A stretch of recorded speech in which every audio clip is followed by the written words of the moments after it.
নবীজিকে জিজ্ঞাসা করা হয়েছে মানুষকে সবচেয়ে বেশি জাহান্নামে নেয় কোন জিনিসে?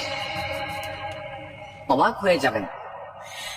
নামাজ না পড়ায় সবচেয়ে বেশি জাহান্নামে নেয় না, রোজা না রাখায় সবচেয়ে বেশি জাহান্নামে নেয় না, ওয়াজ মাহফিলে না আসায় সবচেয়ে বেশি জাহান্নামে নেয় না, দান সাদাকা না করায় সবচেয়ে বেশি জাহান্নামে নেয় না, কোরআন তেলাওয়াত না করায় সবচেয়ে বেশি জাহান্নামে নেয় না।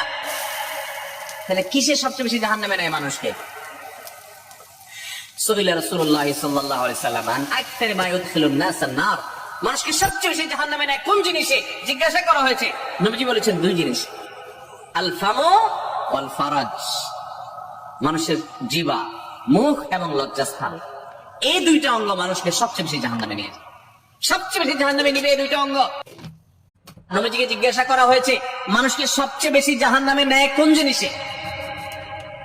অবাক হয়ে যাবেন। নামাজ না পড়ায় সবচেয়ে বেশি জাহান্নামে নেয় না, রোজা না রাখায় সবচেয়ে বেশি জাহান্নামে নেয় না, ওয়াজ মাহফিলে না আসায় সবচেয়ে বেশি জাহান্নামে নেয় না, দান সাদাকা না করায় সবচেয়ে বেশি জাহান্নামে নেয় না, কোরআন তেলাওয়াত না করায় সবচেয়ে বেশি জাহান্নামে নেয় না। তাহলে কিসে সবচেয়ে বেশি জাহান্নামে নেয় মানুষকে? সুইলা রাসূলুল্লাহ সাল্লাল্লাহু আলাইহি সাল্লাম আন আকসার মা ইউদখিলুন নাস আন-নার, মানুষকে সবচেয়ে বেশি জাহান্নামে নেয় কোন জিনিসে জিজ্ঞাসা করা হয়েছে। নবীজি বলেছেন দুই জিনিস, আল ফামু ওয়াল ফারাজ, মানুষের জিহ্বা, মুখ এবং লজ্জাস্থান, এই দুইটা অঙ্গ মানুষকে সবচেয়ে বেশি জাহান্নামে নিয়ে যায়। সবচেয়ে বেশি জাহান্নামে নিবে এই দুইটা অঙ্গ।